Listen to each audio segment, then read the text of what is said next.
change to an agenda. Can we have a motion to that change? I'm sorry. I'll second Commissioner LaCroix. So we have LaCroix as the first this time and Drews as the second. All in favor say aye. Aye.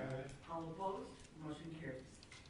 First, we'll have update from City of Rapid City Mayor.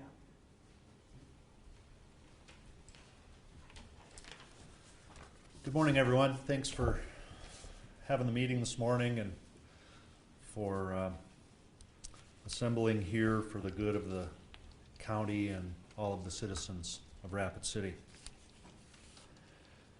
Of course, you're acutely aware now that the COVID-19 has become a lot of folks' full-time job, and I'm one of those folks at the moment. So, and there's a lot of folks in the community who, because of it or the response, will not have a job. So we've got a tough time in the community right now, and when I say community or when I say city, obviously I'm saying Pennington County as well, or I'm intending to say Pennington County, but to me those terms are largely redundant and they mean the same thing. So at the city, we have a 10 o'clock meeting every morning with department directors, city council representatives, county representatives now have joined, emergency management, and we discuss the last 24 hours. We get updates from all the departments and all their functions on the adjustments that are being made, and there's a lot of attention necessarily paid to human resources, employee benefits, and that sort of thing, but throughout the scope of these meetings, which seems like we've been going on for 6 months, but it's really been about 10 days or 2 weeks. We've developed some strategic teams, and today at 10 o'clock we'll be getting a weekend report from these teams to understand their progress and see where we may need to adjust the plan. But the strategic teams are the liaison to grocery and supply stores. We want to understand, at least for intelligence purposes, what the supply chains are like and the opinions of the store managers, and if there's any disruption in the chains. Also, we want to understand, if we can, the current consumer behavior, when the busy times are, what the items of interest are, and to try to see if there's a correlation between what we're putting out in the news and what's happening in the grocery store aisles. Then we have a food security liaison, and we are partnering with the organizations in the community that provide food, such as Feeding South Dakota and a number of other volunteers and small groups that have come together to feed, to provide food for families that may be having a difficult time right now. We are establishing also a clearinghouse, a virtual clearinghouse for employee resources. And that specifically what I mean is there's a number of city employees that between now and the next several months will be out of work for one reason or the other. Their jobs, such in recreation, we have shut down virtually all of our recreation facilities and a lot of those functions, so we have available employees. So when those examples arise, we're putting those employees in a virtual pool that can be used for other needs. For example, if it's a food service need, if it's a ordinance compliance need, or any of those things. So right now we're drawing lines on paper and ready to deploy any of those as needed. We have an emergency planning team which now has been taken over by Dustin Willett, Emergency Management. We're doing the multiple agency coordination component of emergency management to make sure that we're not duplicating and that the most effective teamwork is being performed in all of the remaining strategic teams.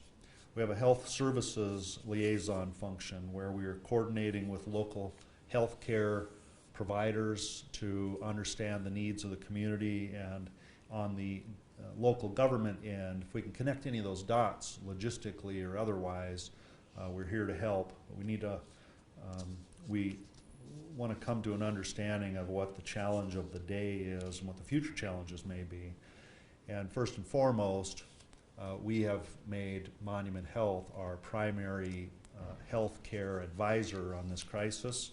So we're getting recommendations and data from them on their assessment of the situation on an ongoing basis. Necessarily, we have a financial analysis team, which just for the government entity, the City of Rapid City, we're needing to compile all the data we can in terms of the lost revenue, the pending budget shortage. We're assembling a team to completely rework the 2020 budget to lay the foundation for the 2021 budget. I said it first in jest, but now it's absolutely true. If this virus were to drop off the face of the earth today, it would take us a couple of years as a city government to recover and get back to business as usual. So we're preparing for that financial reality. We have an employee support team which covers benefits, daycare issues, and mental health. And we have a communication group which we've tasked with coordination of communication for multiple agencies, for the output of communication to the community, for marketing, and now we've added this week a daily press conference at 1:30. And the press conference will be very basically a summary of the day's 10 o'clock meeting and any new issues that are coming up locally or statewide that we need to be aware of. So, like in all good plans, the last step for us is to go back to the beginning and change the plan. This particular event has been the fastest changing situation I've been involved in my life. So I don't think it's helpful, and I'll keep trying to give gentle reminders like this to the public. It's not helpful for someone to forward an article they found on the internet that's dated 2 days ago. That information is outdated.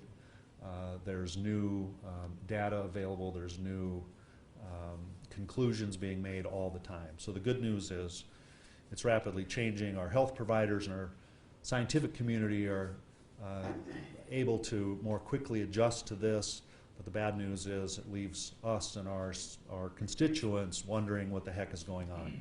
So I appreciate the relationship with Pennington County. I think we're getting on the same page, and we'll be in lockstep any minute as far as communication output and the way that we're seeing our obligation to the community members. So thank you all for that, and good luck. So, Mayor Allender, I thank you for coming today. And I keep saying team is good. You've been a good teammate, and we appreciate adding us to your agendas at 10 o'clock and having us give our updates as well. You've been great about that. Thank you. And I do believe we are changing every 24 hours, and we're updating and our department heads, and we're keeping people on our websites updated. But I don't think you'll ever keep ahead of it in a sense, but we're trying to do our best to play as a team and making sure the city and the county and trying to get with the state so we're all on the same page. So yeah. You've been awesome about that with your communications. Love your plan, the 10-step plan, and all the people with the teams that you have. I think some of that can be implemented for us, so that's a great idea. The other is, do you have any information on your changes for your ordinance for people, or are you going to do that tonight, sir? Oh, we are. We have a special meeting tonight at 6 o'clock for the second reading of the emergency ordinance. At the same time, or the next item on the agenda will be the first reading of the first ordinance revision. And what we're proposing for a revision is to put in a clause that will allow the City Council, upon a majority vote, to change the ordinance by resolution. That would reduce the need for 2 readings 5 days apart. And the changes that we are anticipating are, we may determine at any moment that we've got the wrong businesses identified in the ordinance, or that we missed a very important business type that we need to cover. And so it will still require the governing body to assemble and vote on it. It will be a public meeting with public comment, but it's our version of an emergency clause to allow us to work more quickly.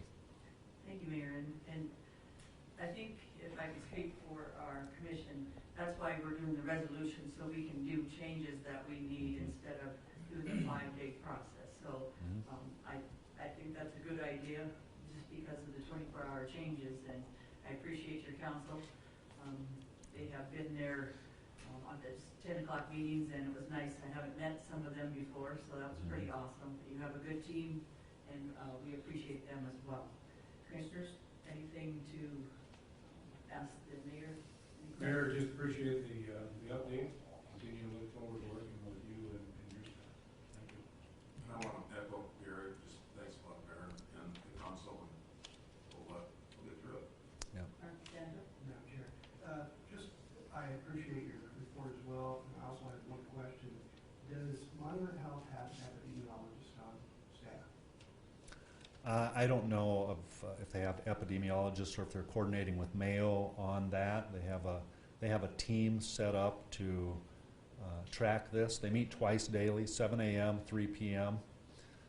Throughout the week, and then there are logistics and administration meetings immediately following each of those to make the wishes of that disease team, that's probably the wrong name for it, to get what they need to fight this thing. Thank you. Commissioner Lloyd Dupre.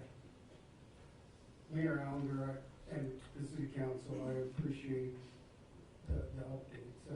The video updates that you do during the day are probably one of the most informative. Get spread out and get to the community faster than we used to be.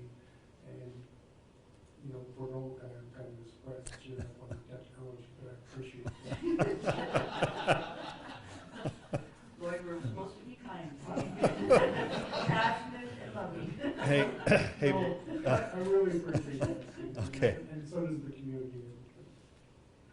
thanks. Thank you. Appreciate it. Thank all of you. Keep up the good work. Thanks. See you soon.